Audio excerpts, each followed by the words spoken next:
29-сентябрда Улуттук энергетикалык холдинг ишканасы өлкөдө сейил бактардын, кафе, ресторандардын, көчөлөрдүн жана жарнактардын чырактары өчүрүлөрүн кабарлады. Мындай маалымат коомдук кызуу талкууга алынып, дээрлик көбү каршы пикирлерин айтышууда. Энергетика жана өнөр жай министрлигиндеги башкармалыктын башчысы Айбек Айдаралиев көчөлөрдөгү электр жарыгынын өчүрүлүшү боюнча түшүндүрмө берди.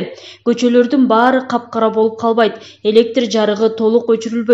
Мисалы, эки жагында тең прожекторлор коюлган көчөлөр бар. Ошонун бир тарабы гана өчүрүлөт. Экинчи тараптагы прожекторлор деле жарык берип турат. Эки жактан тең жарык берип, жап-жарык кылуунун эмне кажети бар? Имараттын сыртын кооздоп өзүнө тартуу максатында коюлган түркүн жарык берүүчүлөрдү өчүрүп турсак, туура түшүнсөк, ушу министрликтин эле байлыгы эмес, бул жалпыбыздын байлыгыбыз. Бир эле сууну, электр жарыгын эмес, муктаждыктарыбызга пайдаланган нерселерди үнөмдөйлү, дейт ал.